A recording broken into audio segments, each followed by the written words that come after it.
Hi, this is Mike of Nearly Enough Dice, and this is the Kerbal Space Program, and hopefully I have sorted out my hotkeys and they're not completely stupid anymore. What I'm trying to do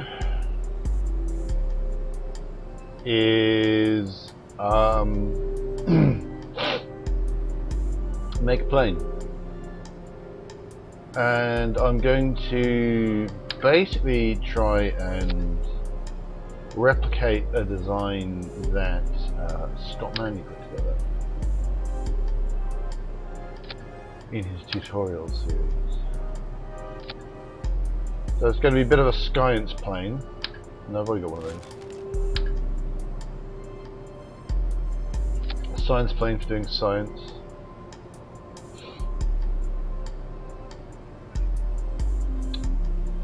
That's not what I want. I want fuel tanks. I'm gonna have 2 fuel tanks, I think. Wheelie jet engine on the back.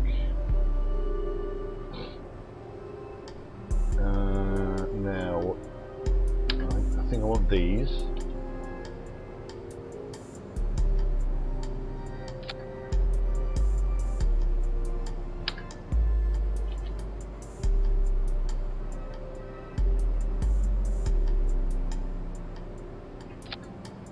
Oop, that's not straight.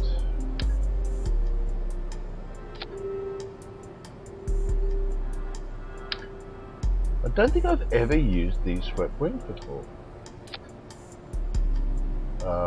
Right, so we need to look at the centre of mass, centre of thrust.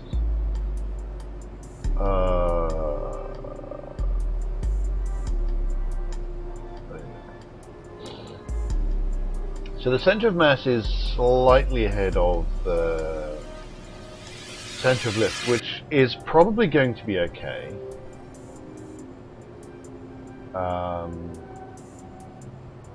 Because these days, what used to happen? Actually, there's a thing I'll do for that. What used to happen was the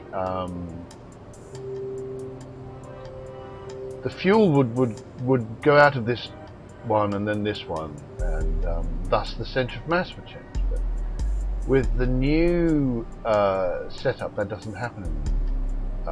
Jets take fuel evenly from the whole fuel tank.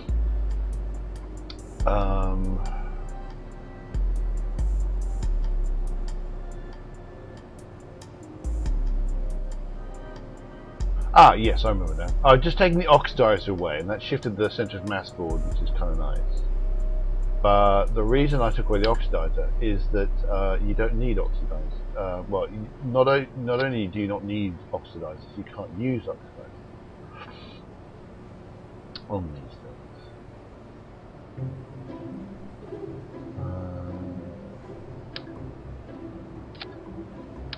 Because jet engines can't use oxidizer, they need intake air, so we're going to select that off. I'm actually going to chuck that underneath the aircraft. Well, I might do actually. It's all going to be down to whether or not the landing gear will cooperate. And the answer is no, not really.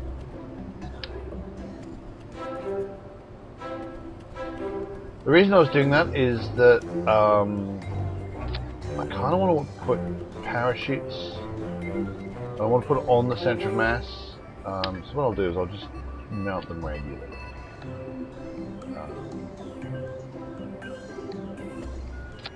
So I'll have 2 of them. That way I can parachute down if it all goes well.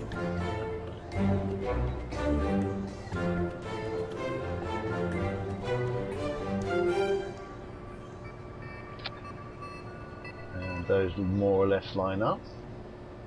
Centre of mass still in front of the centre of lift, centre of thrust nice in the back. Everything's all lining up. Might as well put my best as pilot on it. Holiness in this case. I should chuck Jebediah into orbit at some point just to get him the experience points. And in fact, I should probably do the space taxi thing and just chuck all of these guys. I need to change so I can actually go into orbit without that. So ignore that. But I could do with chucking them all up into orbit, and so that everyone gets to level 1. What I could also do with, and I don't know whether I can do it with this plane design, is put a second cockpit in.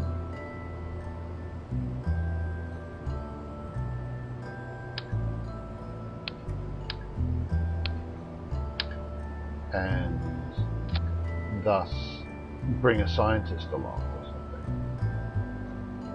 But I'm not convinced that's possible. And so I'm going to go with this one, which I'm reasonably certain will work.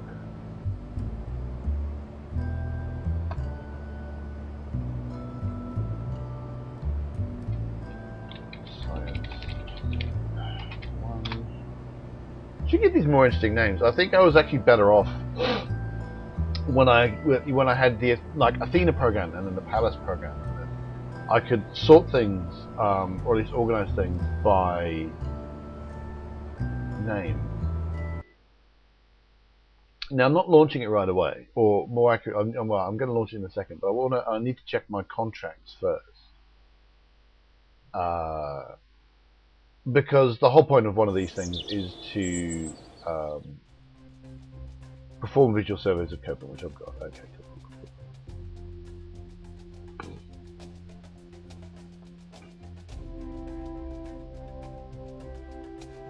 Tempted to take that one. I've got 10 years to try it. You don't get any.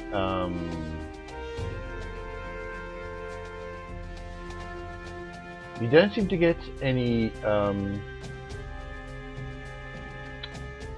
money up front. What's the name of that? Advance. You don't seem to get any advance for this one, but I really want to do it at some point. Specifically, I want to be able to do this. Be able to just say, okay, fine. Be able to get to the point of being able to take people back on. I've got 5 Kerbal days to decide it. And I should probably wait until I've unlocked the next level of the mission control, because at that point I don't have to worry about how many contracts I've got. Because at the moment, if I take a contract I can't do,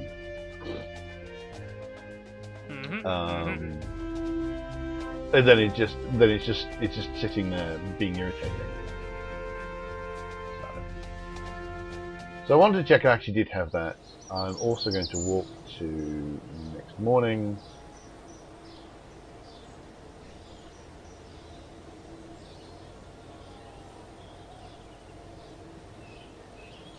And then I'm going to click on this. And Science Plane 1. You can actually see the different thumbnails there.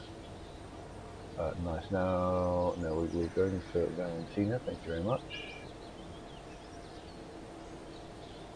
Launch. Let's see how this goes. Well, the game's going to crash. Is what's going to happen. So, yeah. Right. So, Valentina. Ooh. Let's see if we survive this time.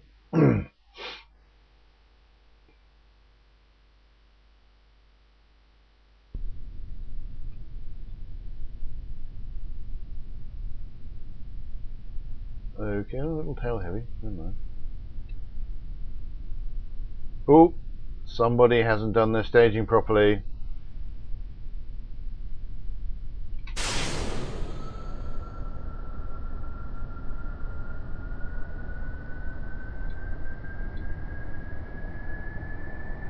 Right.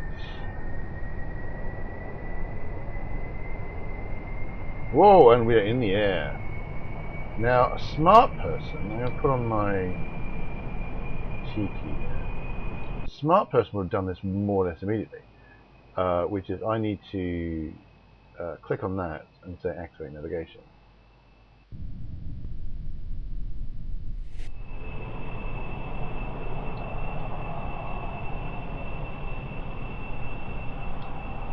So we will head north.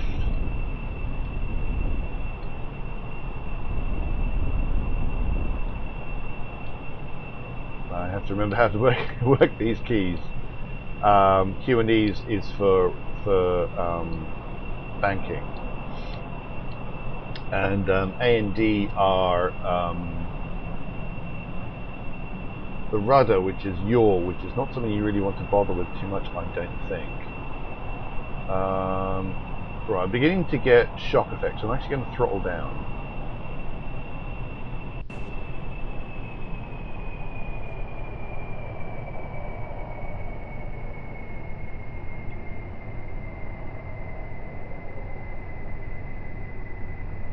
Alrighty.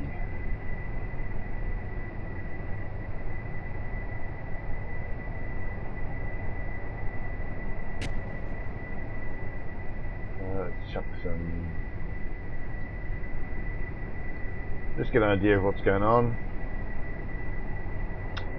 Time accelerated because otherwise it's going to take forever. As you can see, I've got quite a ways to go.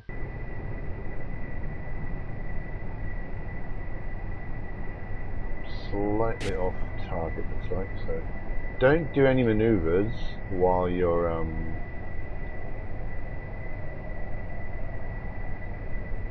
time accelerated. It will go badly.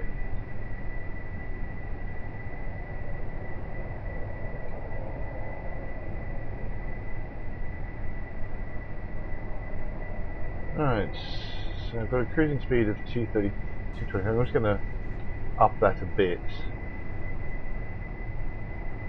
I'm also going to see if we've got a crew report worth taking. Technically, yes.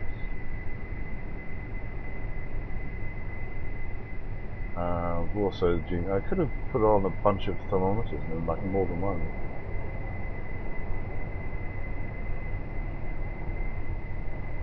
Quickly make sure I'm not going to run into anything.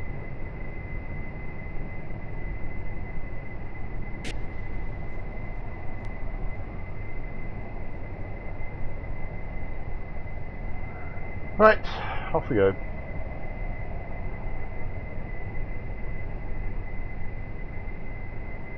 I mean, it's not as steady. It seems, I don't know whether that's turbulence or something else. I don't know.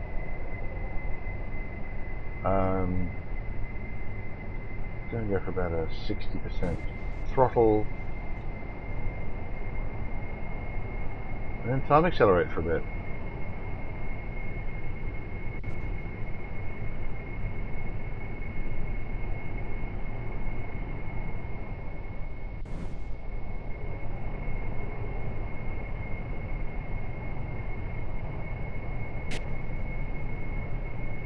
Slightly worrying noises coming out the back after this thing.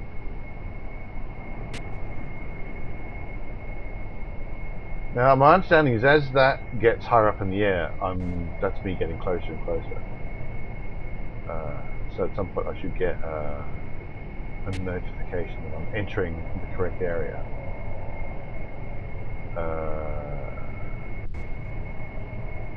Site 29 2G.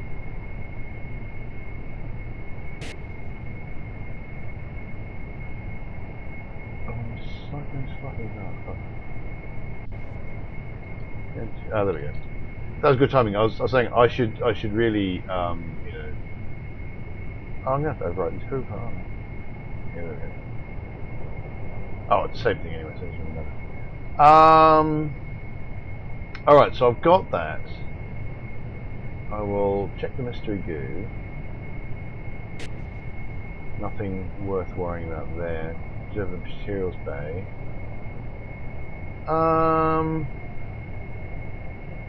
Yeah, we'll take that. And I'm going to aim for. I don't think I've got mystery goo over the mountains. I'm just going to quickly check. I should have put a flight computer on this. I knew I should have put a flight computer. I didn't put an antenna on, so I can't transmit. So I've got the temperature I logged, and that's it for the minute. So if I want to do anything different, I'm going to actually have to land in the mountain, which is a difficult proposition at best of times.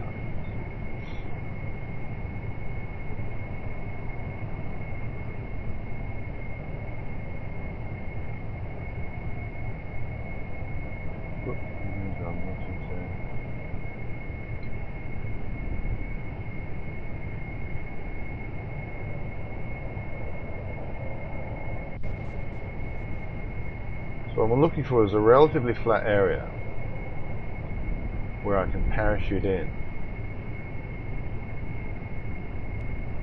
And for those of you who are watching Scott Manley's new 1.0 tutorial system, this is exactly what he was doing.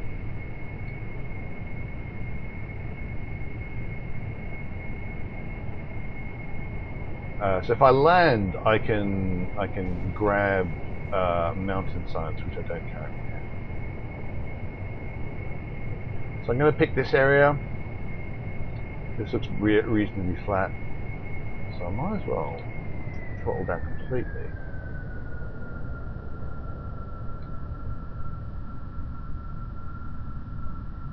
And I think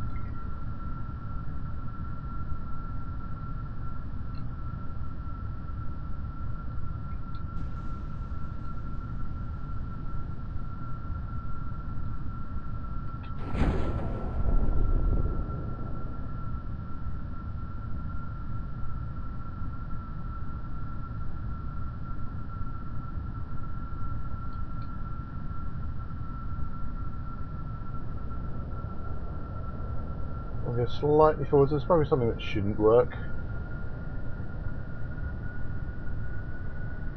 And it doesn't actually seem to be.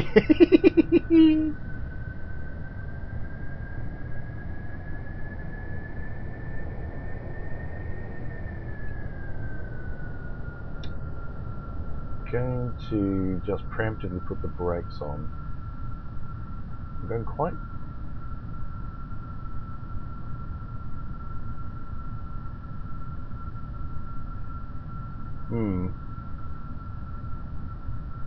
I think I might just have to grab that.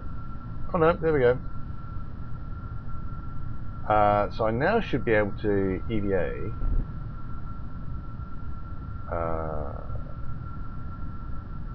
Take data, store experiments, EVA report, grab science.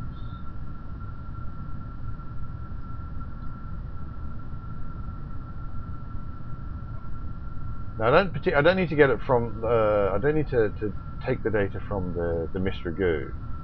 In fact, taking from Mr. Goo won't help.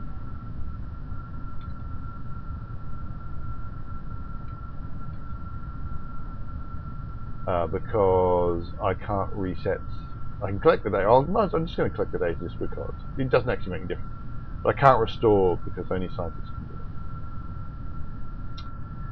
it. I'm going to leave the materials bay as well.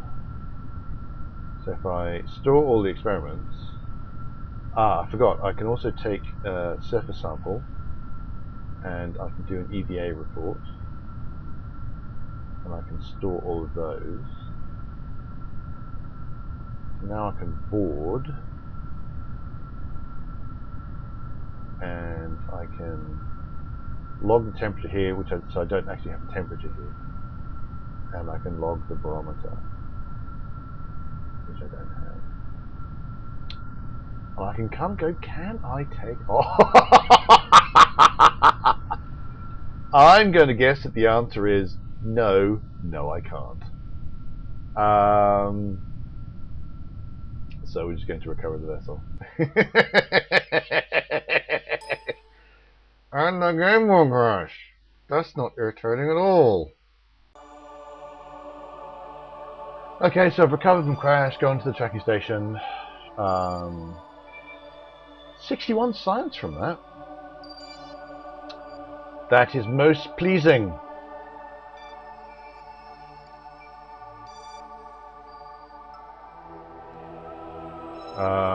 Got 13k back, that's pretty good. Still spent quite a bit, so.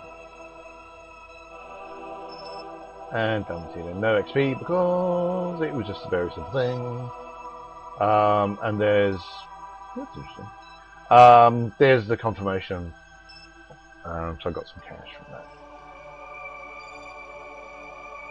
Let's see if we can go to the thing. And I think I'm just going to basically hold it there. What I am going to do is I'm going to bop into R&D and see what I can get from my 105 science. Kind of looking at this tier again. I don't know whether I really want to do that. Advanced inline stabilizer, quite like the idea of that. Large heavy array of reaction wheels spin very quickly to create torque without wasting propellant. These large wheels are driven by proportionally larger electromotors, so keep an eye on your electricity level. That's a pleasing thought. It also gets me RCS. I like RCS.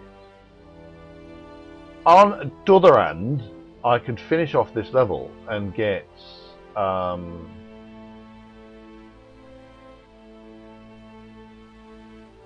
various other bits and pieces. Given that I was playing with space taxis, and that's all the next size up. It's, I can't remember how big Rockomax things are. I think they're 200, but anyway.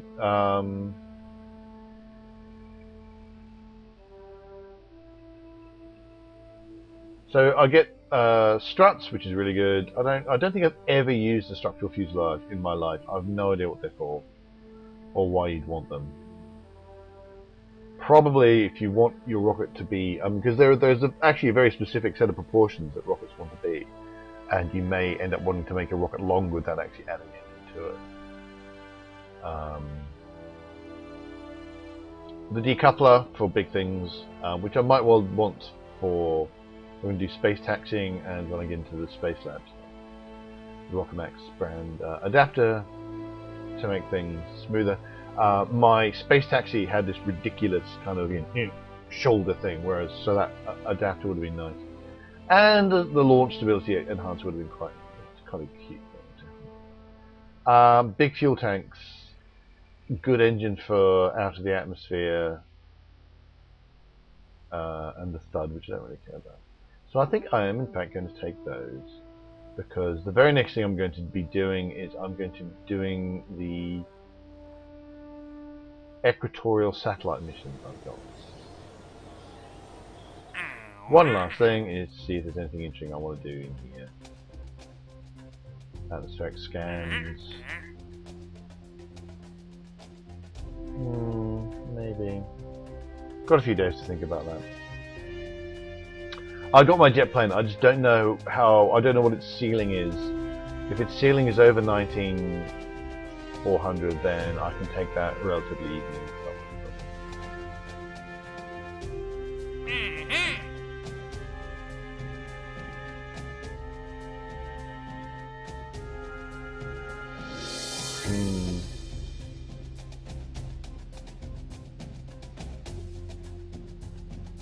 I could have tried that one actually.